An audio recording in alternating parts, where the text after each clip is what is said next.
Hello viewers, welcome to my YouTube channel Curiosity Box, and in this video I am reviewing Loki Series 1 Episode 3 called Lamentis. Now I am filming this after I saw Episode 4, and I think that's a good thing because originally I probably wouldn't have been as favourable to Episode 3 if I hadn't seen Episode 4 as well, because there are a lot of parallels to Doctor Who, and it seems like Loki is what Disney and Marvel would do with Doctor Who. We have a sort of Who-ish two-party that with Lamentis and the Nexus event. So I think they work as a two-party. So I didn't manage to get this review done before I saw Episode 4 because I was busy drawing Pride artwork, and as you've just seen, I created a Pride Loki portrait to celebrate that in Episode 3 he comes out as bi, and it's amazing. So yay. So we start Episode 3 and we have a bit of funky music over the Marvel titles, and then there's this the Hunters, it's Hunter C20 and Sylvie in a bar drinking cocktails, and then they like get brain freeze, but Sylvie says brain freeze is your memories get frozen in place.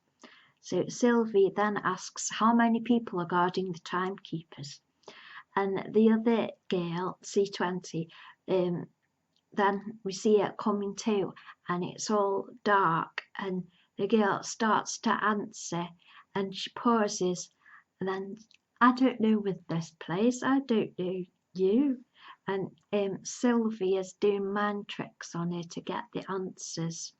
So the Hunter C20 gives her the answers, and Sylvie's back in the TVA, and she does a mind sappy thing, and there's guards fighting back, and she prunes a guard. And then sorry, I wrote Sylvie is back in the TVA, she's not, she's at that Roxcart supermarket, and then Loki runs after it. We see in Episode 2 Loki runs through the portal, and then turns out the portal, they're back in the TVA inside. So he gets his knives from his locker, and then Loki asks her, are you sure you're a Loki? And Sylvie says, you're in my way. And Loki says, you are my way.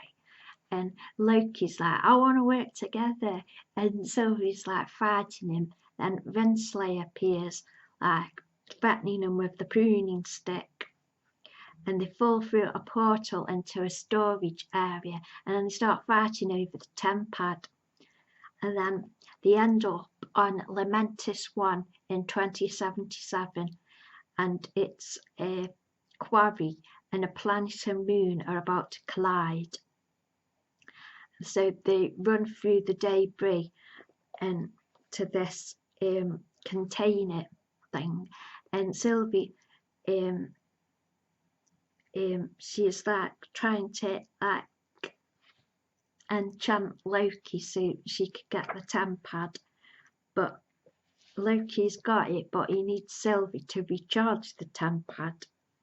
And Sylvie's plan has been, she's planned this, it's been years in the making, and she needs to go back to the TVA to finish what she started, but they need power to travel through the interdimensional time and space, and they need power to power the TVA.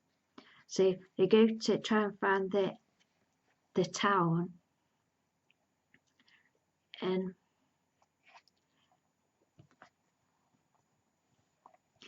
it's said that like Sylvia's like a faded photocopy of the original Loki, and so but Sylvie changed her name to Sylvie. And what makes a Loki is independence, authority, style. And then Loki says, I never have done that. And Sylvie says, yeah, well, I'm not you. And they find a hut, and there's a resident, and she's on guard with a gun, and blasts Sylvie. And then Loki has an idea, sees a picture of the resident and her husband, and he transforms himself into this resident's husband. But he's too nice. He's like, oh, hello, darling, and stuff. And he gets blasted because the husband was never as nice as Loki has been.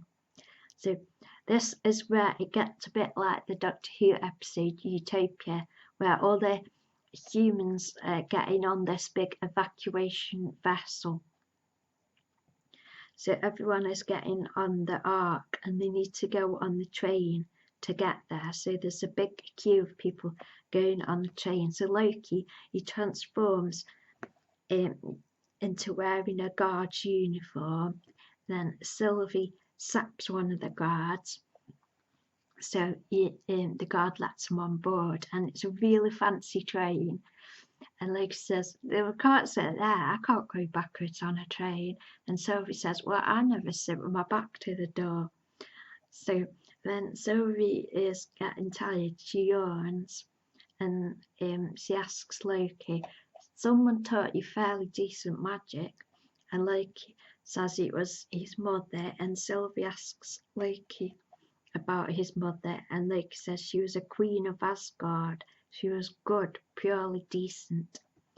And it turns out that Sylvie was told she was adopted early on in her life, but Loki wasn't. But Sylvie doesn't remember her mother. And Loki is that, when I was young, she'd do these little bits of magic for me, like turn a flower into a frog or cast fireworks over the water. And then and Loki's mum told him he could do anything. Oh. And then Loki, he does a mini fireworks burst out from his hand. It was a beautiful effect. I really enjoyed it. And Sylvie taught herself the magic. So then they get offered glasses of champagne, and Sylvie doesn't want one. Loki says, oh, I'll have both of them. And so Loki, he conjures a quill and some paper to write down Sylvie's maybe lover's hate comment as a joke. And then Loki asks Sylvie if she's got the special someone, and then Sylvie says, how about you? You're a prince, must have been would-be princesses, or perhaps another prince. And Loki says, yay. He comes out and he says, a bit of both. Yay, I expect the same as you, but nothing ever real. And then Loki's like, love is, and he starts thinking of this metaphor, and then he says, something, I might have another drink to think about. So Sylvie says, well, we should rest. And then Loki goes off to the bar and he gets drunk and he's dancing and he's back in his TVA uniform and he's singing in Asgardian in English, and it's absolutely beautiful and cute because he does this little dance. It's the most adorable thing ever. And Loki's answer to the love question, how he does the thing what Thor did, he gets a glass, he goes, another! And I thought that was sweet. And Loki's answer to the love question is, love is a dagger. It's a weapon to be wielded far away or up close. You can see yourself in it. It's beautiful until it makes you bleed. But ultimately, when you reach for it, Sylvie grabs at the knife and it disappears. It isn't real. And Loki's like, yeah. And it's like really interesting that if you're really interesting how this affects your perspective of what happens in episode 4 too. Then the train guards come in and they're asking everybody for the train ticket, and he says he goes to conjure up a train ticket but he accidentally does his fireworks. I thought that's quite funny. So Loki and Sylvie have to do a big fight with the guards, and Loki gets thrown out a window, and Sylvie dives out, and they argue again over the tempad. Sylvie screams, and there's a big explosion. So Loki's idea is to hijack the Ark and make sure it gets off the moon. So Loki wants to be enchanted by Sylvie, so because he's whinging now, because he's got to do a lot of working. So she does all the working, he can just take a nap. And Loki's all, and he needs to know if he can trust Sylvie. And then Sylvie does this enchantment by making physical contact. She does her enchantments, it explains how she does them, and she does them by making physical contact and grabbing hold of the mind. And it depends on the mind whether it works. Most are easy and she can overtake them instantly, and others, the stronger ones, it gets tricky. She's in control, but they're there too. So in order to preserve the connection, I have to create a fantasy from their memories. So Sylvie, she pulled a memory from the Hunter C-20 from 100 years prior, before she even fought for the TVA. And then Loki's like, hang on, before she joined the TVA? And Sylvie says, yeah, she was just a regular person on Earth. And Loki's like, regular person? And Sylvie's, she loved margaritas. And Loki, but I was told that everyone who works for the TVA was created by the timekeepers. And Sylvie says, but that's ridiculous. They're all variants, just like us. And Loki says, they don't know that.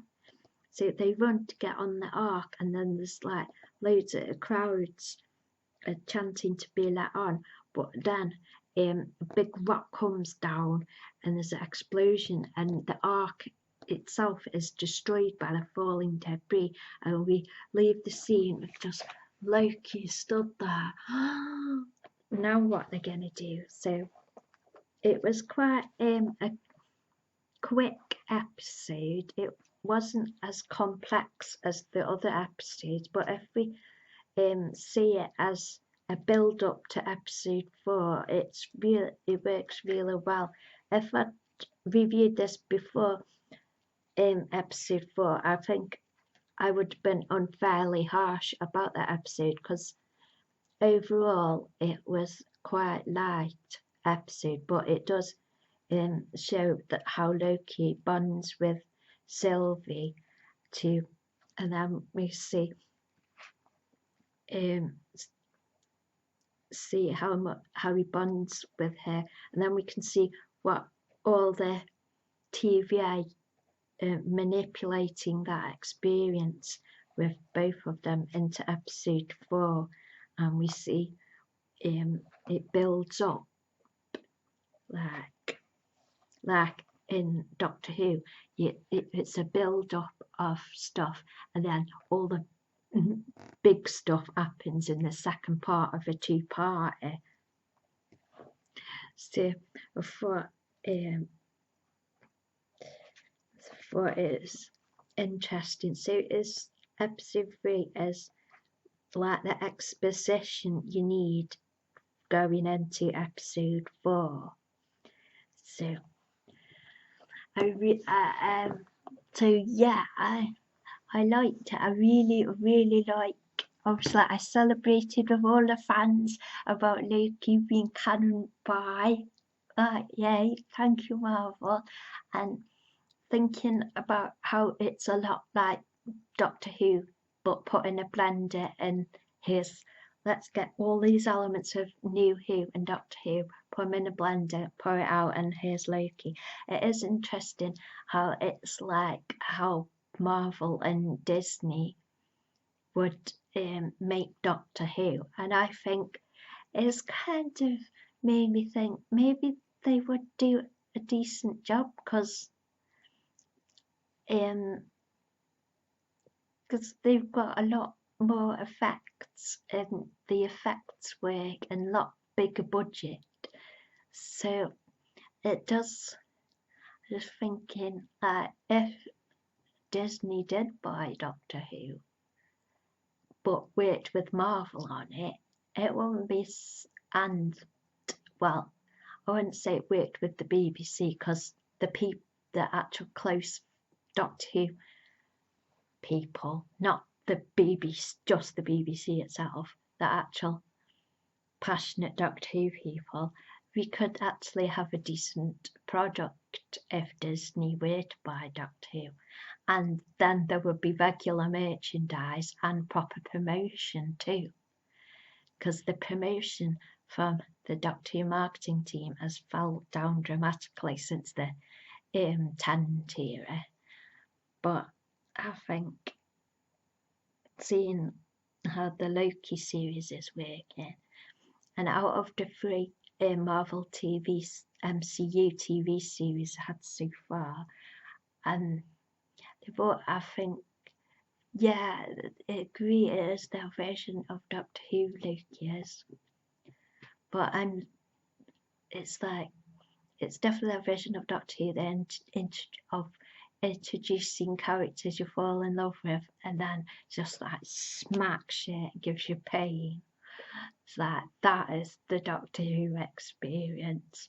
So I'm really glad that the MCU gave us at least one wholesome ending for their MCU TV series so far. At least we've got Sam and Bucky looking at a sunset. So I always love when there's when it's a fantasy show, but there is something wholesome that you get to treasure. So far on Doctor Who, that's 10.5 and Rose getting together in the parallel world. At least we've got that, even if all this other pain comes. So yeah, so that was the build up to episode 4. So I am filming these reviews together because I'm busy doing lots of artworks, and also my commissions are open. So, but my commissions are open. You can deal with that on Twitter. So, but yeah, I just wish there's more episodes of these. Like when you find a show that's like really interesting with lots of different twists and turns, and there's only like 6 episodes. It's like, no, I need more. It's like, but I really enjoy these TV versions. I really think they're exactly what the MCU needed. They needed these character studies, because just the films on their own, I don't think you get as much depth as these TV shows have given us. I think it's amazing. I just think it's so cool. So I hope you have enjoyed this video, and here's the notes I made for this episode. So I hope you have enjoyed this video, and thank you for watching. Yay!